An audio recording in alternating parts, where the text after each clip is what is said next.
Palavra de Deus em Efésios, capítulo 1.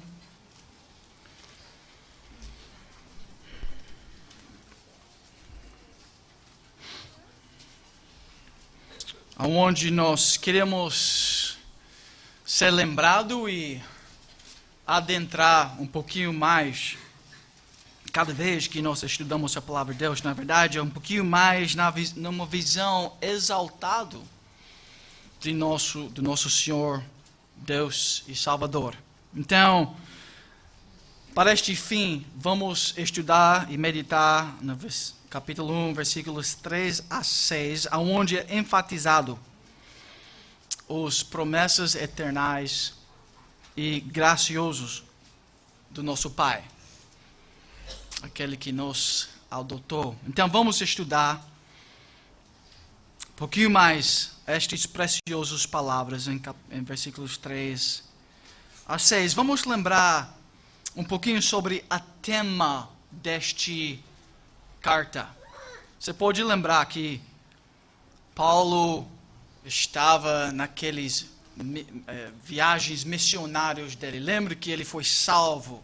Você pode ler a história da salvação de Paulo ali em Atos, quando ele, um grande pecador, cheio de erros teológicos, cheio de homicídio até no coração dele, e até ele pegava aqueles que estavam seguindo Cristo e ele queria pegar eles e jogar eles no prisão. Ele era um homem terrível, como todos nós. E Deus salva ele de uma maneira tremenda. Chega ali miraculosamente. E então este judeu que tinha muito conhecimento sobre o Império Greco-Romano, né? Ele sabia grego muito bem, ele estudou naquelas escolas de retórica. E até interessante esses versículos, né? 3 até 14, aqueles que estudam a literatura desta época, eles reconhecem que aqui, alguns têm criticado, mas esse não tem uma pontuação, não tem um período nestas frases, então essa é uma frase muito longa. Que tipo de literatura é este? Agora, estudando melhor as coisas, eles reconhecem que essas cartas foram escritas para ser lido. E naquela época você sabia ler, porque a retórica era muito importante. Então eles podiam pausar no momento certo, com a voz, com a respiração, aí progredir. Então as pessoas podiam ver os detalhes e assim a maneira que isso é quebrado. Por isso nós vamos estudar versículos 3 até 6, onde você tem um parado, você tem um break no pensamento e vai para uma outra e vai para uma outra. Então nós vamos tentar seguir estas divisões, mas Paulo provavelmente estava em prisão neste momento em Roma, e ele lembrou aquela igreja que ele tinha plantado alguns anos anteriormente. Agora ele escreve para eles, para esta pequena igreja em Éfeso. É interessante, esta carta não tem aquela introdução como Gálatas e Coríntios, onde aquelas igrejas eles tinham problemas e Paulo estava escrevendo para ajudar eles a entender melhor como enfrentar aqueles problemas teológicos, morais que eles estavam tendo. Lembra em Gálatas, né? Aqueles que estavam querendo seguir a lei, eles estavam esquecendo a graça de Cristo, então ele escreve com o propósito de corrigir aquele erro. Agora, Efésios, você não veja este tipo de concentração. Você não veja isso no foco dele, quando ele está escrevendo. O que você vê no Éfeso? Você vê teologia geral. Por isso, alguns estudiosos têm pensado, provavelmente essa era uma carta que chegou ali para Éfeso, sim, mas Éfeso era uma cidade que abria aquela região, aquele continente inteiro. Então, talvez esta carta foi ali, e daí foi espalhado para outras regiões. Então, era uma carta geral para os cristãos daquela época. Então, é uma carta muito interessante, porque você vai ouvir teologia em termos gerais. Então, essa era a base, né, de nossa... Claro que a Bíblia é a base de nossa teologia. É a base da teologia reformada. Então, nós queremos adentrar mais uma vez nessas doutrinas que eu sei que todos nós, eu espero que todos nós já conhecemos muito bem, mas nós queremos sempre aprender mais e ser relembrado destes grandes fundamentos da teologia cristã bíblica. Talvez nós podemos dizer como alguém tem escrito recentemente sobre o tema central desta carta. Será que você já tem pensado nisto? O tema central desta carta? União, lembra? Gentios, judeus, agora juntos. Quer dizer, o mundo inteiro, todos os povos e raças, agora unidos em Cristo. União através da nova criação que foi inaugurado. Somos juntos em Cristo. Israel era eleito, e nós vamos ver isso daqui um pouco. Israel era eleito. Abraão era o pai de Israel. Davi, as grandes figuras. Mas nossa eleição é diferente. É mais elevado. É o Filho de Deus, é Cristo. E todas as raças, incluindo Israel do Velho Testamento, está incluído nessa. E nós também estamos incluídos neste grande nova criação. Nova Adão. Regenerado um novo povo. Então nós temos união e a graça de Cristo e a salvação nele é o foco desta carta.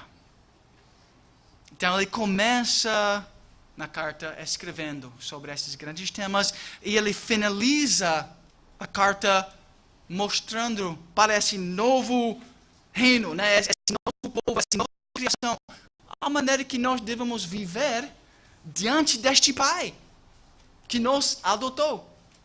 Então aí ele fala sobre família, sobre casamento, sobre filhos, sobre implicações práticas para a nossa vida, que é sempre o ênfase do apóstolo Paulo. Vocês foram salvos, vocês pertencem a um novo rei, um novo reinado. Então vamos viver de acordo com aquele grande salvação. O Espírito Santo habita em nós. Então, aquele reino dos céus habita em cada coração, cada cristão. Então, aquele nova Jerusalém, aquela nova terra, já adentrou em nossos corações, já em Cristo Jesus. Então, por isso, nós temos união em vários aspectos, nós temos comunhão com Deus e nós temos comunhão uns com os outros. Nós sabemos viver em comunhão, em amor, por causa deste Espírito Santo e os padrões do novo reino que estão em nós agora. Não é aperfeiçoado, mas é inaugurado. Já começou em nós. Então vamos agora ler versículos 3 até 14 para ver o contexto inteiro.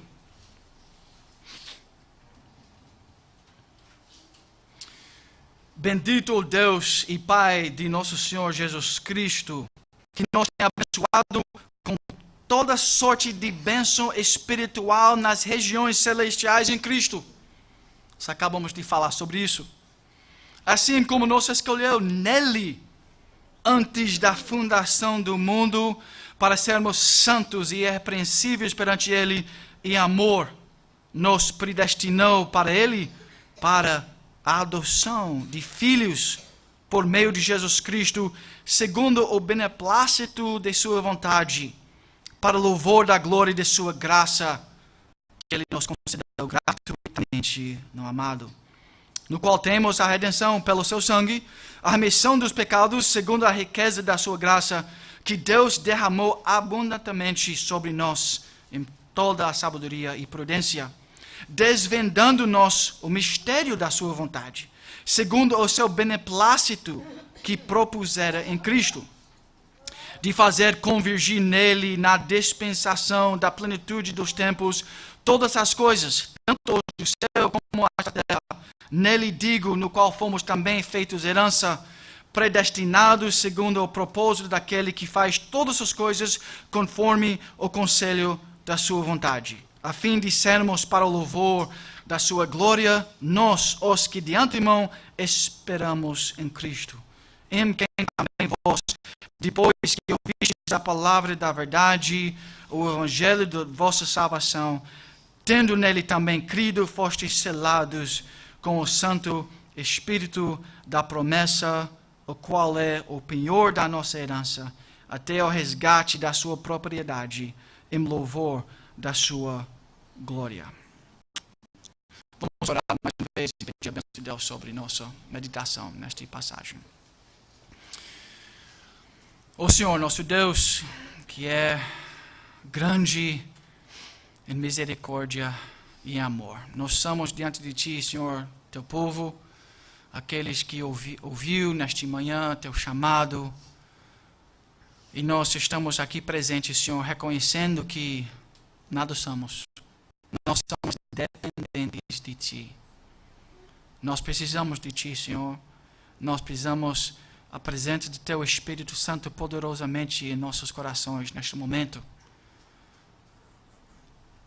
O Senhor é o único que pode trazer mudança. É o Senhor que é o único que pode trazer salvação. O Senhor é o único que pode trazer arrependimento. O Senhor é o único que pode trazer convicção de pecados aos nossos corações. O Senhor é o único que pode trazer conforto e instrução espiritual, alimento real espiritual para nossas vidas, para que nós podemos ser sustentados nesta semana por Tua palavra. Nós somos totalmente dependentes de Ti. Nós pedimos Teu auxílio neste momento, que cada um de nossos corações pode ser aberto ao que o Teu Espírito Santo tem a falar aos nossos corações, Senhor. Então faça isso para a glória de Teu santo nome, isso que nós pedimos em nome de Teu Filho amado Jesus Cristo. Amém.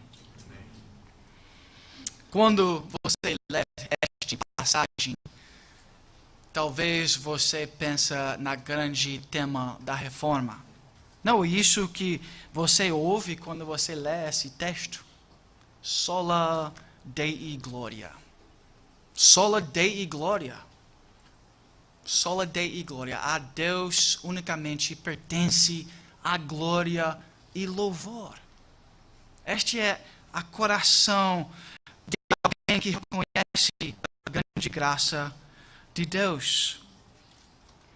Agora, Paulo, escrevendo isso, ele também escreveu em Colossenses, capítulo 1, versículos 9 e 10. Vou ler para vocês. Por esta razão, ele diz, também nós, desde o dia em que ouvimos estas grandes notícias, estas grandes doutrinas, esta grande salvação, não cessamos de orar por vós e de pedir que transporteis do pleno conhecimento. Nós queremos hoje crescer no pleno conhecimento de Cristo e da salvação dele. Paulo queria isto, que nós crescemos no conhecimento da sua vontade, em toda a sabedoria e entendimento. Então sim, nós ensinamos, nós enfatizamos doutrina, ensinamentos, teologia, a fim de viverdes de modo digno do Senhor. Teologia, ensinamento, doutrina é para ser vivido. Então nós queremos elevar nossos corações, e nossas mentes, nossas almas diante de Deus, para que nós podamos perceber o grande amor dele. E com este conhecimento, nós queremos viver aqui, nesta semana, nesta cidade, em nossos casamentos, nessa sociedade, com este coração nos guiando, de modo digno do Senhor, para o seu inteiro agrado, frutificando em toda boa obra e crescendo no pleno conhecimento de Deus. Muitas vezes a teologia reformada pode ser criticada, ou tem sido criticado no passado, sempre é. especialmente pelos católicos romanos, né? E nós vamos ver isso até na história, que eles se preocupavam muito com esse tipo de teologia de graça, que nós não merecíamos nada, e isso vai fazer que o povo vai ser preguiçoso e nós não vamos fazer boas obras, nós não vamos viver para a glória de Deus se você ensina esse tipo de doutrina, mas estou querendo enfatizar que isso não tem nada a ver. Então vamos adentrar neste desejo, neste meio de ter uma visão mais elevada da graça e do conhecimento do nosso Deus. Primeiro ponto, então, desta manhã, para ter essa visão elevada de Deus, nós precisamos saber, em primeiro lugar, quem éramos. Todos nós. Quem éramos. E para isso, eu quero que vocês só viram a página uma vez para capítulo 2. Quem éramos? Todos nós. 2, capítulo 1. Ele vos deu vida, estando vos mortos nos vossos delitos e pecados. Mortos. Quem éramos? Influenciados por Satanás. Versículo 2.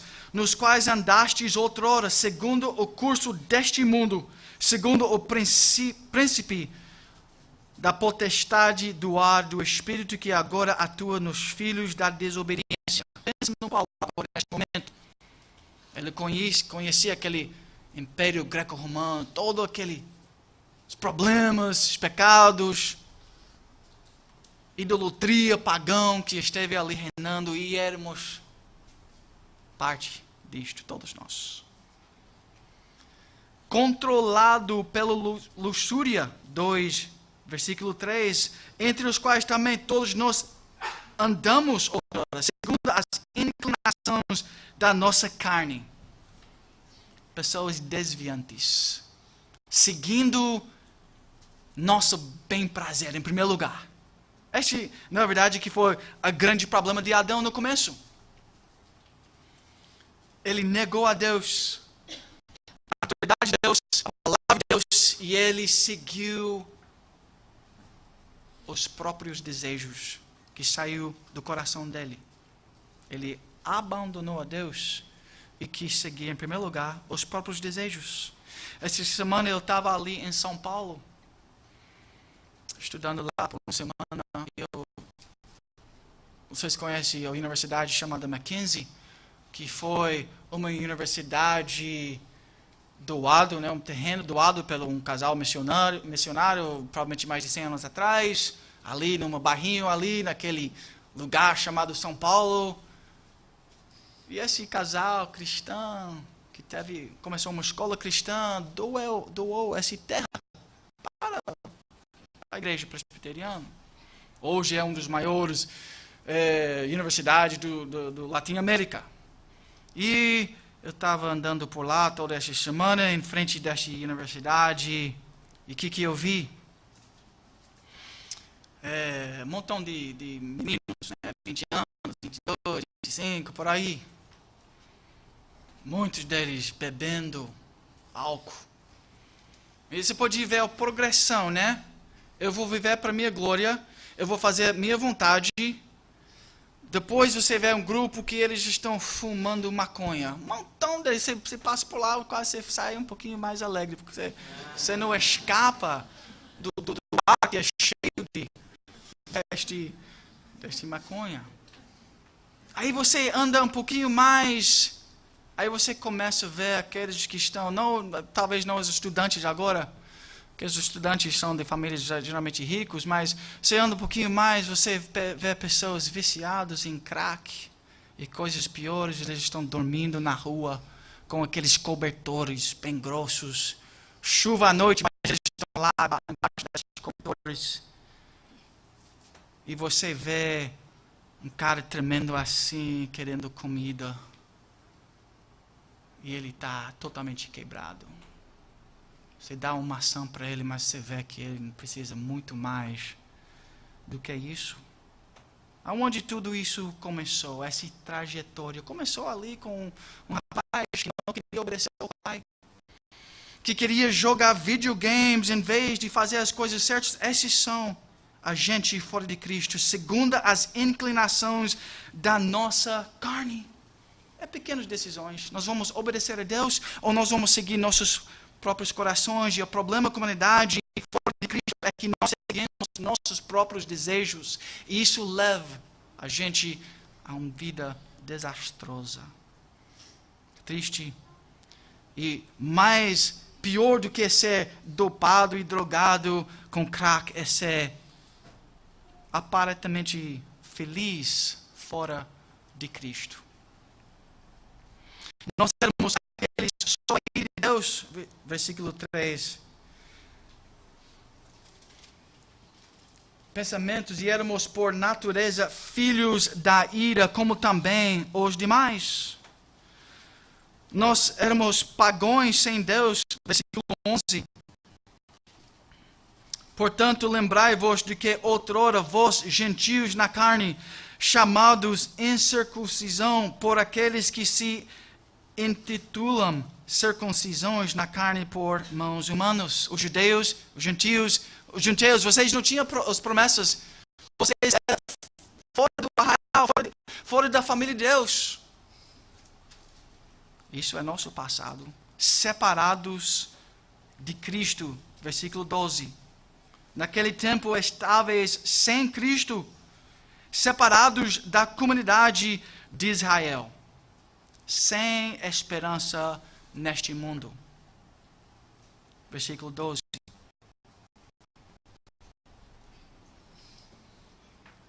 Estranhas as alianças da promessa, não tendo esperança e sem Deus neste mundo. Esta é a nossa realidade, amados, todos nós. Essa é a nossa história. Pensa naquele rapaz que eu vi nesta semana, drogado, e diz no seu coração, este é o meu estado. Totalmente perdido, fraco, fora da salvação. Calvino, comentando sobre a teologia, diz assim: o homem jamais chega a um conhecimento puro de si mesmo. Antes, contemple a face de Deus. Palavras muito importantes. Na verdade, essas são talvez o primeiro parágrafo do pensamento dele nos institutos.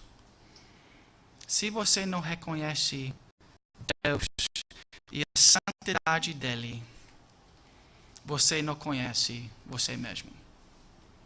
É impossível conhecer o homem sem antes chegar e conhecer o Deus que é a criação, que é o Criador destes homens. Nós precisamos conhecer Deus para conhecer o homem. Contempla então a face de Deus e dessa visão, dessa para a inspeção de si mesmo. Assim é que, sendo a soberba inata a todos nós somos orgulhosos, naturalmente. Nós escolhemos nossos caminhos. Eu não preciso ouvir a palavra de Deus. Eu não preciso obedecer a palavra de Deus. Eu não preciso da autoridade de Deus. Este é nosso coração. Sempre nos vimos como justos. Nós somos pecadores, mas nós vemos como justos, íntegros, sábios e santos. E todas as pessoas devem nos adorar e devem nos gostar porque nós somos belas e boas. Eu devo receber o carinho de todas as pessoas. É assim que nós pensamos naturalmente. Estes filhos nossos, com um ano e meio, né, tal, eles já pensam assim. Me dá aquele coisa, eu mereço. E se eles não recebem aquilo que eles querem, eles vão entrar naquela gritaria. Eu preciso, e você precisa me satisfazer, mãe. É assim que todos nós somos, desde o berço. Então, nós somos orgulhosos. Agora, nós precisamos, sejamos convencidos de nossa injustiça, imundícia, estupidez e impureza. Por isso, Calvino não é muito popular em nossos dias. Estupidez, impureza. Contudo, nós somos convencidos disso se voltarmos os olhos exclusivamente para nós mesmos e não também para Deus, que é a única regra da qual se deve exigir tal juízo. Quem é o homem? Quem é você? Você não pode simplesmente olhar para você mesmo. Se você olhar para você mesmo, você vai considerar você muito mais justo e santo que você realmente é. Você precisa enxergar Deus, ver a face dele, ver a santidade real. E aí você vai ver quem você realmente é. Rapidamente, amados, vamos pensar um pouquinho sobre nossos dias. Isso é antropologia bíblica. O estudo do homem verdadeiro, diante da face de Deus, biblicamente falando, este é quem é o homem. Agora, em nossas universidades, nas escolas, no rádio, na televisão, na internet, você não ouve essa visão do homem. Então, até a igreja que vive neste mundo caído, nós precisamos ter cautela de não ter uma visão humanista, de não ter uma visão secular de nós mesmos e de nossos colegas, de nossos irmãos e todo mundo, toda a sociedade. Nós temos que ter uma visão bíblica, mas você não vai ouvir isto na escola. Então, cuidado com seus filhos, porque na escola, a não ser que eles vão para uma ou duas escolas cristãs nessa região, eles vão ouvir uma visão muito diferente do que a Bíblia está nos ensinando. Os PhDs deste mundo não estão estudando homens na luz da Bíblia.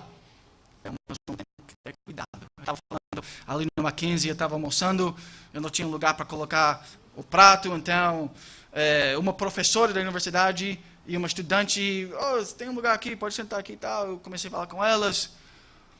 E elas eram os psicólogos, PhD, o outro era estudante do curso do PhD que tinha lá. Que tipo de coisa você está estudando? Eu estou estudando... quando uma criança tem esse problema de dislexia. Eu falei, que bom, eu acho que meu filho tem dislexia. Mas será que isso realmente é o estudo da alma? Isso parece mais fisiologia, então esse tipo de psicologia, que bom. Então vocês não estudam aquelas teorias e tudo mais. Não, é mais na observação, é mais no laboratório. Beleza, esse tipo de psicólogo que eu gosto. Mas nós temos que ter cuidado com aqueles que nós estamos ouvindo sobre o homem. Eles vão ensinar a gente aquelas teorias de autoestima. Essa teoria moderna é consistente com isso que nós estamos lendo na palavra de Deus? Éramos mortos, éramos nada, mas o mundo vai tentar te ensinar, você é bom, você não precisa de Deus, faça sua vontade, sente bem, existencialistas, né? Faça o seu bem prazer e vive, porque só tem uma vida. Curto, então vive agora com o maior prazer possível. Este, para o mundo, é uma visão elevada, é uma visão boa da vida. Mas essa não é a visão bíblica. Imagina os políticos deste mundo. Será que eles constroem sistemas econômicos e sistemas políticos sobre uma antropologia bíblica? É triste que não, eles não constroem esses sistemas com a antropologia bíblica. E por isso você vai ver muitos problemas em nossa sociedade. Agora, tudo isso é verdade e nós não devemos esperar muito mais com o mundo. Mas quando a igreja tem uma visão secular da humanidade, é mais triste ainda. Nós precisamos ter uma visão bíblica de quem é homem. Mais uma vez, Calvino comentando sobre nossa pecaminosidade. Mas essa primeira dignidade não pode vir à mente sem que, por outro lado, em seguida, tristemente, se oferece o espetáculo de nossa deformidade e ignomínia. Nós precisamos ver nossa deformidade. Isso é muito importante para a nossa vida cristã. Nós precisamos saber na profundeza do nosso coração que nós não merecemos nada, mas nós éramos deformados, pelo qual nós afastamos de nossa origem na pessoa do primeiro homem, Adão, aquele que caiu em pecado. Sim, nós somos filhos deles, e por isto nós somos corruptos. Donde seja a humildade erguida do ódio de nós mesmos. Será que as escolas estão ensinando isso hoje? Ódio de nós mesmos. Se isso está soando muito estranho para seus ouvidos, amados, eu quero lhe informar, isso é porque você não tem uma visão bíblica no seu coração sobre a humanidade. Você tem uma visão secularizada. Isso é muito natural para nós. Nós queremos pensar muito bem de nós. Mas quando nós pensamos muito bem de nós mesmos, nós não vamos ser humildes. Nós não vamos buscar a salvação em Deus. Nós vamos buscar todas as soluções em nós mesmos, em nosso próximo, nas grandes cientistas. Nós vamos esperar um grande político, nós vamos esperar um grande homem que pode nos curar e salvar.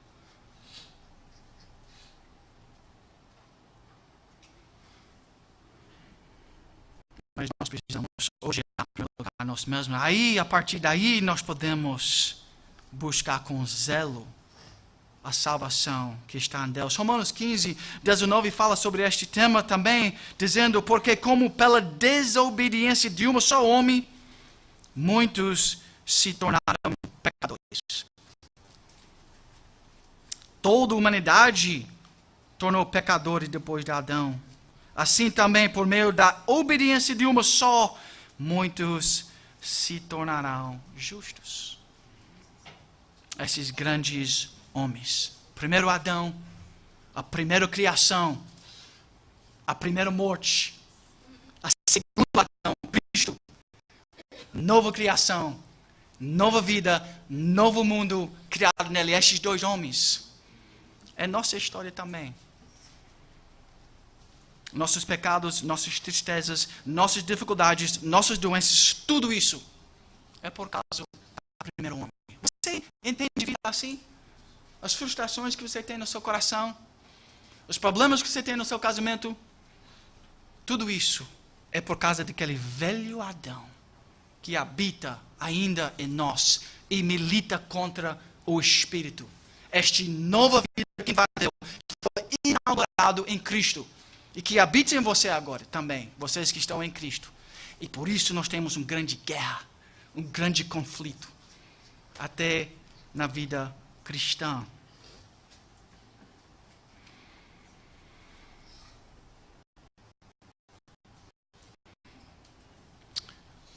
Tem tantos lugares onde nós podemos ver essa teologia. Jeremias 17 diz assim: assim diz o Senhor, maldito o homem que confia no homem. Não confia em você mesmo. Faz de carne mortal o seu braço e aparta o seu coração do Senhor. Não faça isso. Talvez alguns de vocês estão assistindo às Olimpíadas. Tem um grande Olimpíada, um grande homem chamado Michael Phelps, né? O maior atleta de todos os tempos, talvez. Não coloca sua esperança em homem, nem nesses grandes homens, nem na sua própria força. 20 anos atrás, ele também estava preparando-nos para as Olimpíadas. E hoje eu não consigo quase pegar meu filho do chão. Ele estava jogando com outro jogador, que era um dos mais famosos jogadores do planeta em basquete, chamado Oscar Schmidt. E hoje ele está com câncer no cérebro. Não confia em homem, tudo isso é passageiro. Está aqui no momento, mas a palavra do Senhor dura para sempre. Aqueles que confiam no homem, porque ele será como o arbusto solitário no deserto, e não verá quando vier o bem. Antes Morarás nos lugares secos do deserto, na terra salgada e inabitável. Agora, bendito o homem que confia no Senhor e cuja esperança é o Senhor, porque ele é como árvore plantada junto às águas, que estende as suas raízes para o ribeiro e não receia quando vem o calor, mas a sua folha fica verde, e no ano da sequidão não se perturba, nem deixa de dar fruto. E assim, por diante, é a palavra de Deus. Ele ensina isso ao longo de toda a história da redenção. Não confie em homens. Voltando de lá, eu estava conversando com um moço lá no avião. Os moços eram donos de uma loja aqui em Recife, estava comprando roupas ali em São Paulo. E eu comecei, ela me perguntou algumas coisas, tal, e tinha uma bela oportunidade de pregar o Evangelho. Eu tinha a Bíblia na mão e eu fui passando para várias passagens, mostrando para ela essas verdades. Mas ela quer confiar nos próprios obras. Eu sou uma boa pessoa. E minha filha, ela é especial, ela quer doar toalhas e coberturas para as pessoas ali na rua. Mas a palavra é muito clara, eu tentei mostrar isso para ela. Você pode mostrar isso claramente para as pessoas. Aqui na Efésios, nós somos mortos, nós somos dependentes da graça de Deus. Amados, o primeiro ponto já foi. Para ter uma visão exaltada do nosso Deus e Salvador, devemos saber quem éramos. Agora, triste com essa realidade, quem éramos. Aí nós precisamos ver a esperança que nós temos. E agora é o segundo ponto desta manhã. Para ter uma visão elevada do nosso Deus e Salvador, devemos saber quem somos. Quem éramos antes e agora quem somos hoje em Cristo. Versículo 3 do capítulo 1. Bendito o Deus e Pai do nosso Senhor Jesus Cristo, que nos tem abençoado com toda sorte de bênção espiritual nas regiões celestiais em Cristo. Primeiro, abençoados. É isso que nós somos, abençoados. Nós somos abençoados com bênçãos espirituais nas regiões celestiais em Cristo. Mais uma vez, eu vou repetir, porque talvez uma linguagem um pouquinho difícil de nós entender o que está dizendo. Você já pensou o que é uma bênção espiritual? Certamente tem a ver com o Espírito de Deus, né? Que habita em eternidade. Ele seria a única fonte de bênção espiritual, na verdade, Deus. O Espírito de Deus. E este Espírito em Cristo chega aos nossos corações hoje. Então, aquele que habita em eternidade, aquele que controla todo, né, o futuro, controla o céu, ele que já habita a gente hoje. O reino do Espírito e do mundo vindouro agora, já no presente. Isso já começou em Cristo. As bênçãos celestiais já chegaram na história do Evangelho. Por isso, 1 Coríntios 15, vocês vão conhecer essa passagem muito bem, deixa eu ler os ouvidos. Semeia-se o corpo natural, ressuscita corpo espiritual. Se há corpo natural, há também corpo espiritual. Pois assim está escrito, o primeiro homem, Adão, foi feito alma vivente. Agora, o último Adão, Jesus Cristo, porém, é espírito vivificante. Então, nós não queremos estar no primeiro Adão, porque ele sim foi alma vivente, mas ele morreu por causa da rebelião contra Deus. Aí, éramos mortos. Agora, a segundo Adão, o espiritual, o primeiro homem formado da terra e terreno, o segundo homem é do céu. Cristo é do céu. Como foi o primeiro homem, o terreno, tais são também os demais homens terrenos. E como é o homem celestial, tais também os celestiais. E assim como trouxemos a imagem do que é o terreno, o primeiro Adão, na queda, ele trouxe para nós a imagem do que é terreno, carnal, imediata, simplesmente mudando.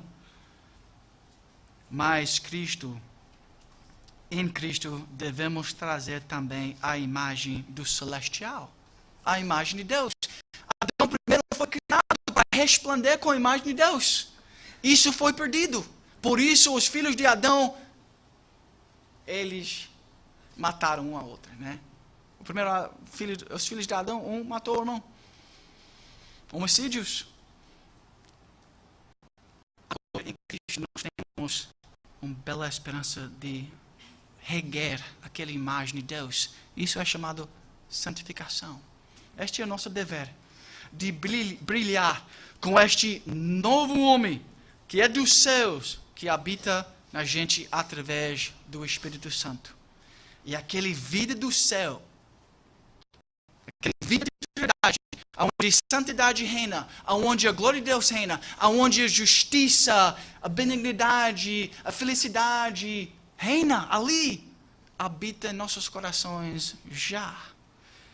Nós somos abençoados com toda sorte de bênção espiritual nas regiões celestiais em Cristo, por causa da conexão que nós temos com o Espírito Santo. Agora, isso não é completado, né? Por isso hoje vocês estão gemindo.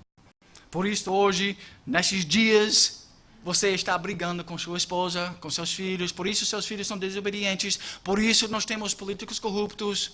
Mas até a gente, nós ainda temos muitos problemas. Romanos 8:23 diz, e não somente ela, mas também nós que temos as primícias do Espírito. O Espírito já habita em nós, as primícias. Igualmente gememos em nosso íntimo. A igreja tem um calcanhar. Problemática. Esqueci a palavra, né? Mas nós estamos mancando. Porque Satanás está indo atrás da igreja para quebrar. E nós estamos mancando. Mas já o Redentor, Cristo, o grande herói, ele esmagou a cabeça do serpente. E nós estamos vitoriosos nele já. Por isso, aguardando a adoção de filhos, a redenção do nosso corpo. Ou a adoção total, quando nossos corpos vão ser refeitos. Aí vai ser reestabelecido para toda a eternidade aquela vida cheia de paz e bênção que é lá do céu. Isso já começou com a gente por causa dessas bênçãos espirituais nas regiões celestiais que chega a gente através de Cristo. Versículo 4 diz agora, diz assim, bendito então,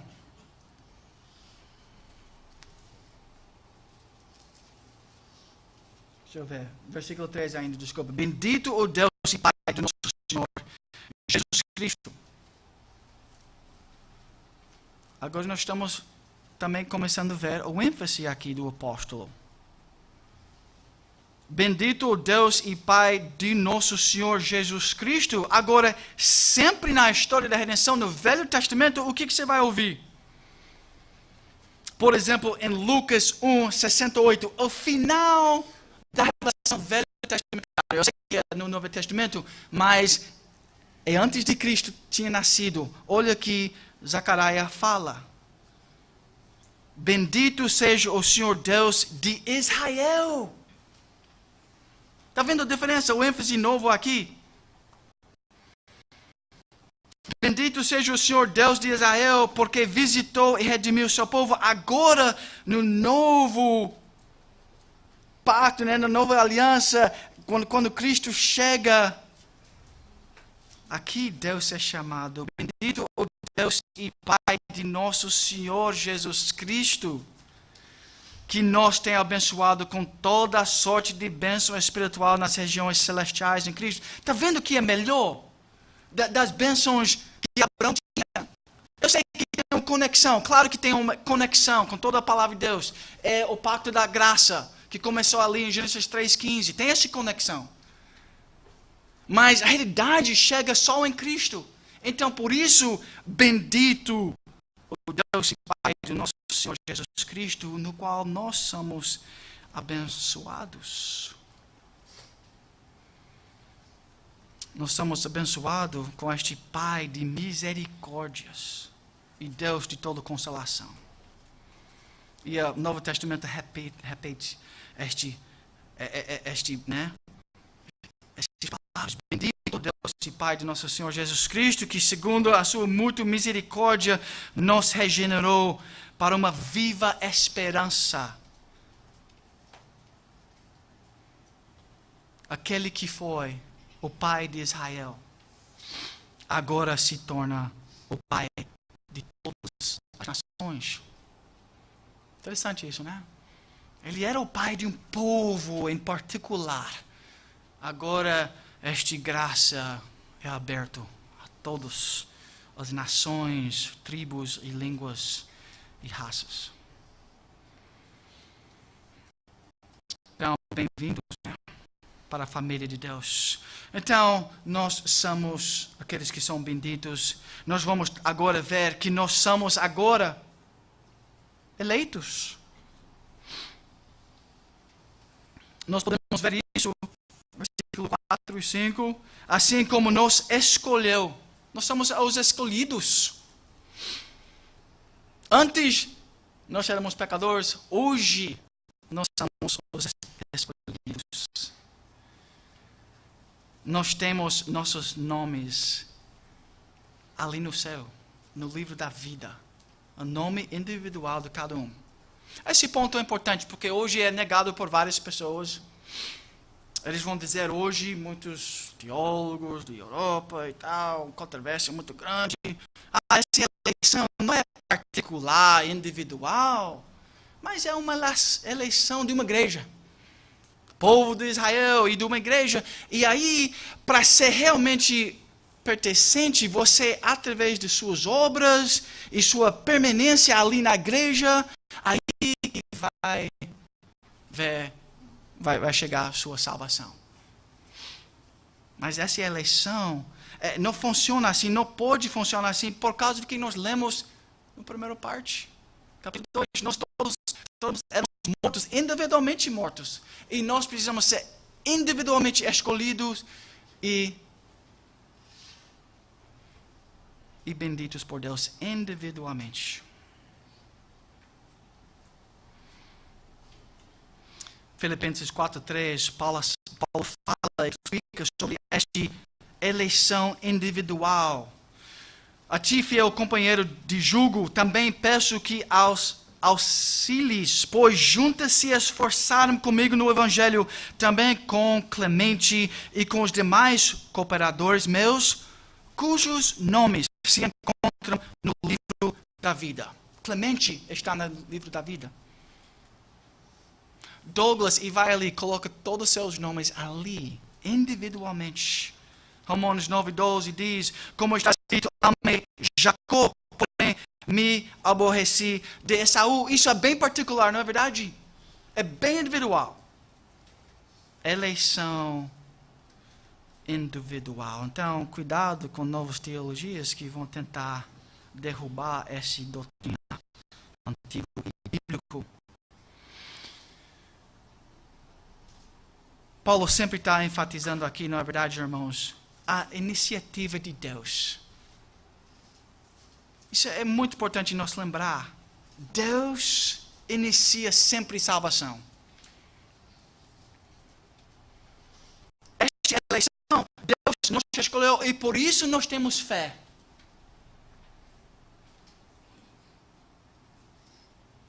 Está vendo a trajetória? Deus escolhe primeiro. Ele inicia. Por isso, nós temos fé. E por isso, nós estamos conectados com Cristo. Isso tudo começa ali na graça, assim como nos escolheu nele antes da fundação do mundo. Antes de você ter nascido, você fez uma boa obra? Você fez alguma coisa boa para merecer a graça de Deus? Isso é muito estranho, né? Você não merecia nada. A salvação e a eleição foi feito antes da fundação do mundo, diz versículo 4, para serem santos e irrepreensíveis perante Ele. Em amor.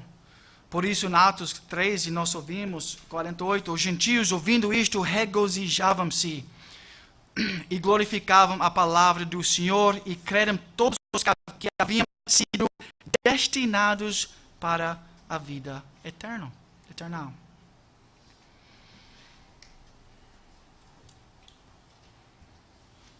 Você já pensou nisso, meditou isso? Você foi pensado por Deus antes da criação do mundo? Isso é especial para seu coração. Você foi escolhido, você estava no coração de Deus. Por quê? Nós não sabemos por quê. Isso é um mistério, é um mistério da graça de Deus. Por que Ele me escolheu? Por que Ele queria me amar? Nós nunca vamos entender isto. Mas isso que a palavra de Deus revela. Amados, para ser feliz em Cristo, nós precisamos lembrar quem éramos, mas nós precisamos saber quem somos eleitos. Eleitos segundo o beneplácito da sua vontade, é só porque Ele é bom. Não é pelas obras.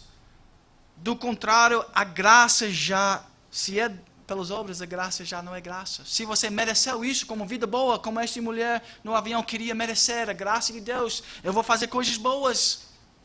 Aí Deus vai ser feliz comigo. Ela queria trabalhar. Mas a graça de Deus não funciona, a salvação de Deus não funciona assim. Não depende de merecimento ou qualquer coisa que possam ter para apresentar diante de Deus. Mas Ele nos escolheu para a sua espontânea vontade. Não tem outro motivo para Deus nos escolher. Espontânea vontade. Você pode explicar isso? Eu não posso. Calvino não podia, Agostinho não podia, ninguém pode explicar isso. É a espontânea graça de Deus. E se pela graça, já não é pelas obras. Que coisa maravilhosa. Por isso Spurgeon pregou. Que amor. Quão doce é crer que nossos nomes estavam no coração do Senhor e gravados nas mãos de Jesus muito antes que o mundo existisse. Não seria este motivo suficiente para fazer-nos transbordar de gozo e encher-nos de alegria? Transbordar e encher-nos de alegria. Eu espero que vocês estão alegres ouvindo esta verdade. E talvez vocês não estão alegres hoje. Porque vocês têm esquecido eleição, graça e merecido. Porque você está hoje olhando para a sua vida pessoal. Você está olhando para a sua obediência e ali você vê tristeza. Você vê brigas. Você vê traição. Você vê vários problemas. E por isso você está triste. E deve estar triste. Se você está tentando encontrar felicidade, paz, esperança nas suas obras, olhando para seu umbigo, analisando a sua vida, ali você não vai achar nada que vai trazer felicidade. Mas se você olha para Cristo, eleição, Ele me escolheu pela graça dEle, por causa da obra redentora dEle. Eu estou unido a Ele. Aí você pode encontrar grande alegria. Então, amados, vocês estão escolhidos. Só mais alguma coisa sobre esta salvação. É imutável. Essa eleição deve trazer segurança para a sua vida. Mais uma vez, não olha para a sua obediência e vê, vou preocupar. Eu não sei se Deus vai me aceitar agora, porque eu fiz esse grande pecado. Mais uma vez, você está olhando para você mesmo. Você não está olhando para o Redentor. E naturalmente, nós fazemos isso porque nós somos orgulhosos e nós queremos ver o bem em nós. Mas essa eleição é eternal. É um propósito eternal que Ele estabeleceu em Cristo antes da fundação do mundo. Alguns chamam isso de um pacto intertrinitariano antes de todos os tempos, uma comunhão, um plano redentor ali acontecendo antes de todas as coisas. E você foi escolhido. Olha para aquele reunião, olha para aquele pacto da graça que Deus teve no coração dele.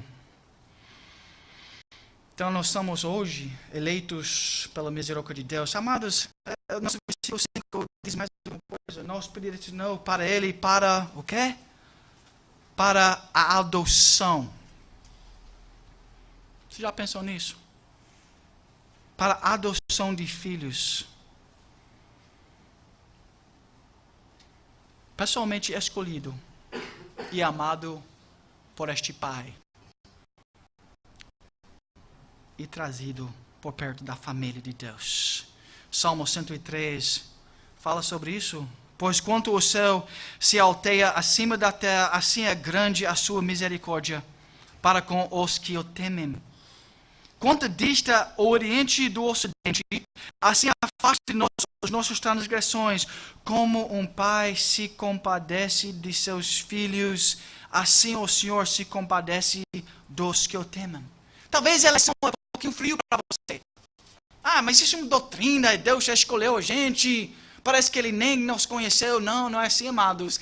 É também a adoção.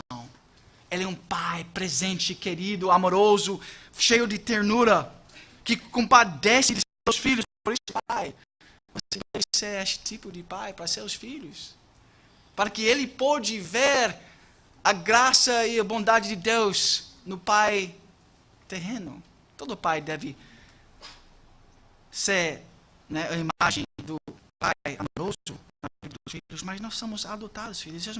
Isso é uma verdade tremenda.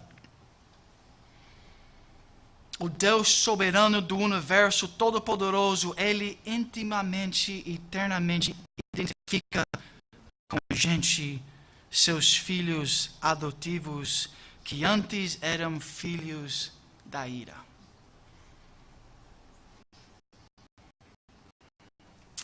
Acabamos de ver quem somos, amados.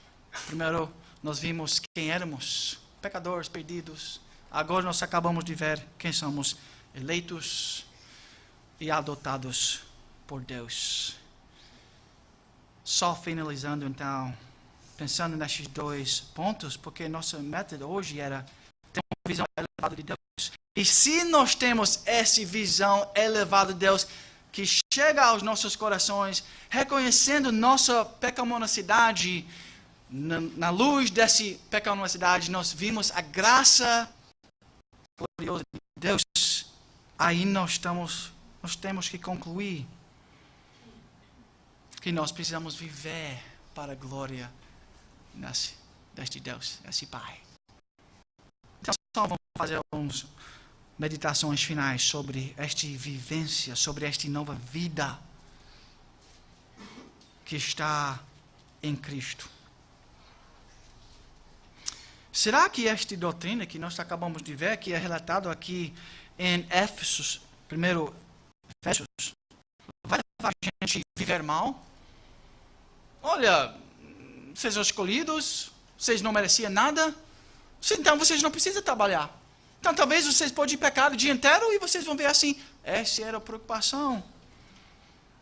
Quando os reformadores viram isso e estavam começando a pregar isso de novo na igreja com muito mais clareza, estes oponentes dessa teologia sempre falou e entrou com esse ataque. Viver bem seria supérfluo, então. Pouco importa que vive bem ou mal, então. Mas não é assim que o apóstolo vê as coisas. Não é assim que ele entende. Feitos seus criados em Cristo para boas obras. Então essas duas verdades, viver santo e a graça imerecida de Deus, eles andam juntos. O mesmo apóstolo escreveu em Romanos 8, 29, vocês conhecem bem a passagem. Porquanto aos que de antemão conheceu também os predestinou, para serem conformes à imagem de seu Filho, a fim de que ele seja o primogênito entre muitos irmãos. Ele é o Filho de Deus. Ele é o Filho perfeito. Agora ele tem irmãos que parecem com ele. Eles são da mesma família. E aos que predestinou, a esses também chamou. E aos que chamou, a esses também justificou. E ao que justificou, a estes também glorificou. Isso inclui santificação. Então, estas doutrinas não são contrárias a uma vida cheia de justiça e graça e bondade. Mas este é o alimento, a força espiritual que nós precisamos todos os dias da nossa vida para viver diante de Deus. Com força, com energia, com alimento espiritual, você vai ter que recorrer a estas doutrinas da graça. Aí você vai levar. Quando você pecar, você faz um erro. Você vai lembrar a graça de Deus. Aí você vai sendo corrigido de novo. Não, meu pai é bondoso. Ele é meu pai. Meu pai, ele me disciplina porque ele me ama. Então, às vezes, ele me disciplina. Ele, na verdade, irmãos mais velhos, ele não disciplinou a gente em várias maneiras. Com tristezas, com dores, com preocupações, com tantas maneiras que Deus nos mostra. Nós não merecemos nada. Ele mostra nossa pequenez. Porque nós esquecemos disso. Eu posso fazer as coisas do meu jeito. Eu vou viver para a minha felicidade em primeiro lugar.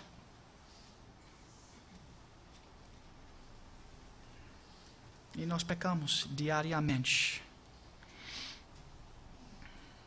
Mas Ele nos adotou. Ele nos adotou. Nós somos os filhos dele, para que nós podemos reverenciar Ele como Pai. Por isso, filhos, vocês precisam reverenciar seu Pai. Filhos, honra, reverência seus pais no Senhor, quinto mandamento. Porque nós temos um Pai celestial e nós precisamos reverenciar Ele. Então, aqueles que pertencem a Deus, nós temos recebido essas bênçãos espirituais, celestiais. Então, o que é isso se não é o Espírito Santo em nós? Então, nós vamos ser reguidos, nós vamos ser direcionados, guiados pelo este Espírito que habita em nós. Quando nós pecamos, nós vamos entristecer o Espírito Santo. Nós não vamos ter uma vida feliz e abundante. Nós somos filhos ainda. E isso nunca vai cair, porque depende da graça de Deus, não das nossas obras. Com essa teologia, nós vamos voltar e lembrar a graça de Deus e nós vamos recomeçar. E nós vamos cada vez mais se tornar mais parecido com nosso Pai, que nos adotou. A adoção leva a gente a aclamar Abba, Pai, Pai querido. Aquele Pai que me conhece meus erros, mas ainda está lá presente, me sustentando, me dando alimento. Eu pequei, mas o Senhor está lá. Eu estou na sua casa, com roupas, com vestido, com comida, com tudo que eu preciso. Porque sois filhos, enviou Deus ao nosso coração o Espírito do seu Filho, que clama, Abba, Pai. Não somos mais escravos, porém filhos, e sendo filho também herdeiro por Deus. Este é nosso destino. Por isso nós oramos, Pai nosso, que está no céu, santificado seja teu nome. Amados, para ter uma visão elevada do nosso Deus e Salvador, devemos saber quem somos. Capítulo 2. Para ter uma visão elevada do nosso Deus e Salvador, devemos saber quem somos hoje. Eleitos, adotados na família de Deus. Este é a sua realidade em Cristo. Se nós tivermos esta visão elevada do nosso Deus e Salvador, nós vamos viver. Então, vamos viver uma vida de gratidão para tudo isto, teologia que nós recebemos aqui neste epístolo. Vamos Vamos evangelizar para que Deus possa receber glória. Vamos cada vez mais obedecer para que nós podamos se tornar mais parecido com nosso Pai. Vamos amar um ao outro para que nós podemos ser uma família que coletivamente, juntamente, nós vivemos para a glória de Deus. Vamos nos esforçar para retribuir tudo que nosso coração pequeno pode fazer para ver o reino de Deus avançando. Esta é a maravilha maior. A melhor maneira de passar nosso tempo aqui nesta terra. Engrandecendo o nome do nosso Deus e convidando os outros para conhecer este Deus. Vamos fechar.